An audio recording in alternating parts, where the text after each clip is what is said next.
شگوفہ بنت محمد جسیم کو اس شعر کے ساتھ: اس طرح زمانہ کبھی ہوتا نہ پورا شوق، فتنوں نے تیری شعلہ بیانی نہیں دیکھی۔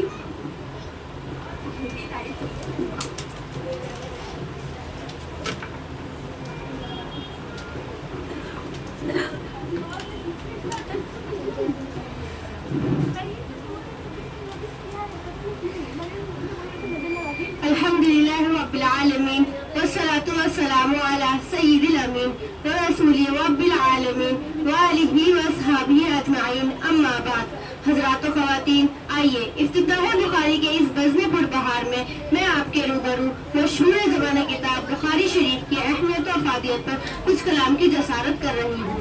حضرات و خواتین، رسول اکرم صلی اللہ علیہ وسلم نے مسلمانوں کی ہدایت کے لیے 2 قیمتی چیزیں چھوڑی تاکہ مسلمان ہمیشہ ذلت اور گمراہی سے محفوظ رہے۔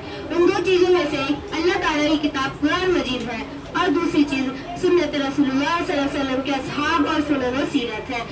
یہ کتاب حدیث کی تمام کتابوں میں مشہور ہے، حدیث کی تمام کتابوں میں معتبر قرار پائے، یہاں تک کہ عالم اسلام کے عالموں نے اسے قرآن مجید کے بعد معتبر ترین کتاب کا درجہ دیا اور اسے دین کے سمجھنے کا اہم ذریعہ قرار دیا۔ وہ کتاب صحیح بخاری ہے۔ جب تک ہم کسی کتاب کے بارے میں بحث نہ کریں، تحقیق نہ کریں، اعتراض نہ کریں، سوال نہ کریں، اس وقت تک ہم اس کتاب کو سمجھ نہیں سکتے۔ اسی لیے صحیح بخاری کو سمجھنے کے لیے بھی تحقیق کی ضرورت ہے تاکہ ہم اس کتاب کی خصوصیات کو سمجھ سکیں۔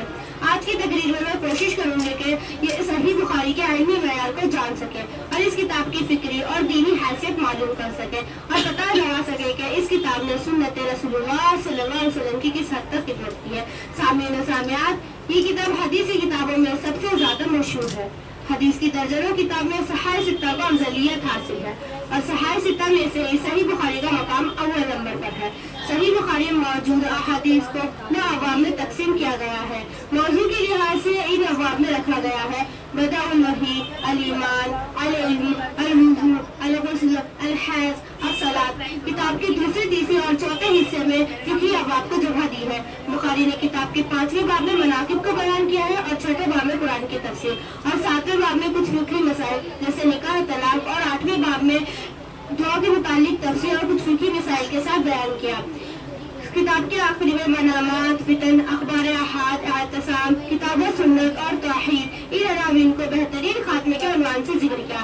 صحیح بخاری میں حدیثوں کی تعداد کے بارے میں اختلاف پایا جاتا ہے۔ ابن حجر اور ابن سلاسل نقل کرتے ہیں کہ صحیح بخاری میں تکراری اور غیر تکراری روایتوں کی تعداد 72 سے 72 ہے، جبکہ ریاض میں چھپی ہوئی 2 جلدوں میں حدیثوں کی تعداد 75 سے 63 ہے۔ رضوان محمد رضوان نے ابن حجر سے نقل کیا ہے کہ صحیح بخاری میں موجود حدیثوں کی تعداد 9082 ہے۔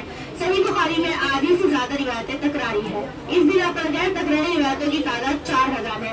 ان روایتوں میں سے 1341 روایتیں معلق ہیں، یعنی ان کی صنعت کامل نہیں، اور بہت ساری روایتوں میں رسول اللہ صلی اللہ علیہ وسلم کا کلام نہیں بلکہ اصحاب یا تابعین کے کلام کو نقل کیا گیا ہے۔ ان سب باتوں کو دیکھتے ہوئے ابن حجر کی بات درست لگتی ہے کہ صحیح بخاری میں موجود تکراری، صحیح بخاری میں موجود سنت رسول اللہ صلی اللہ علیہ وسلم سے روایتوں کی تعداد 1202 ہے۔ صحیح بخاری کا پورا نام الجامع المسند الصحیح المختصر من امور رسول اللہ صلی اللہ علیہ وسلم وسننہ وایامہ۔ حضرات و خواتین، میں انہیں چند باتوں میں اپنا کلام ختم کرتی ہوں اس دعا کے ساتھ: عزائم کو سینوں میں بیدار کر دے، نگاہ مسلمان کو تلوار کر دے۔ وآخر دعوانا الحمدللہ رب العالمین۔